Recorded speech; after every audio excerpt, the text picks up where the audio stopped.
Hello guys! For today's video ay magluluto tayo ng napakasarap na bibingka or bingkang Bisaya.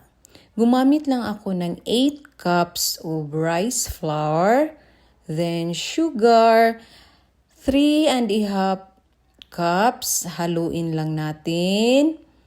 Then naglagay din ako ng 3 tablespoons of instant dry yeast, 3 tablespoons of baking powder, haluin lang.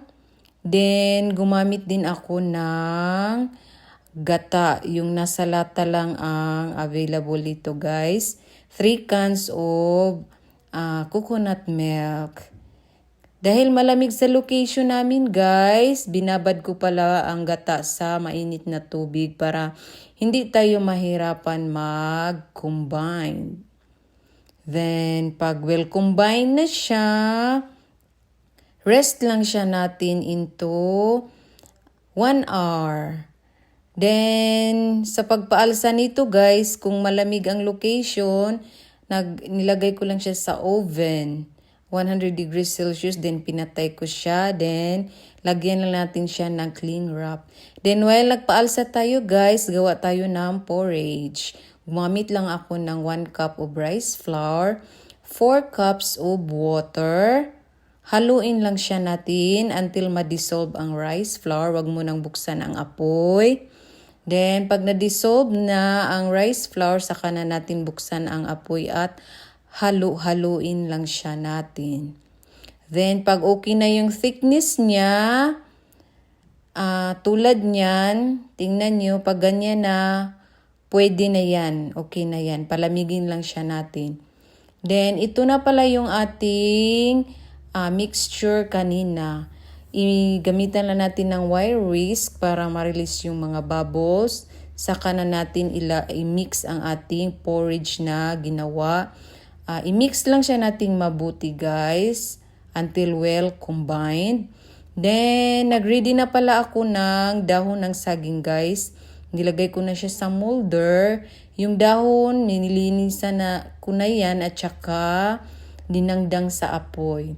Then, saka na tayo mag-transfer ng ating butter.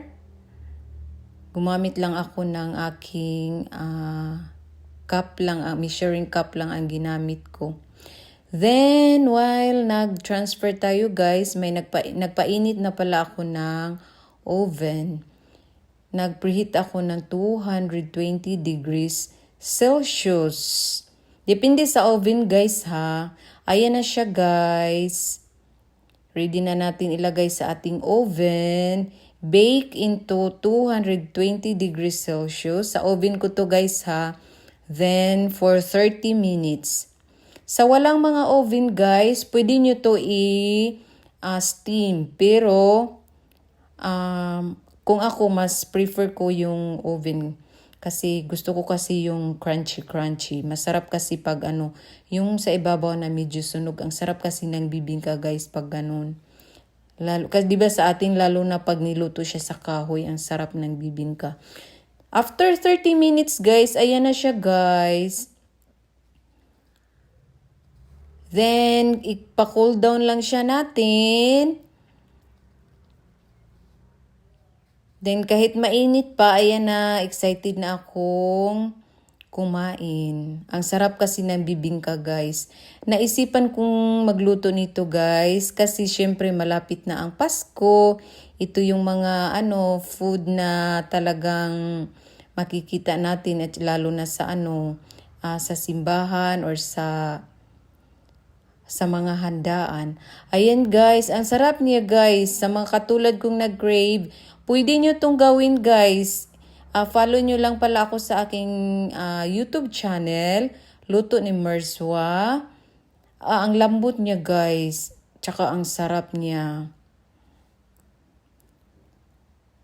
Thank you for watching guys. Follow for more. Bye-bye. God bless everyone.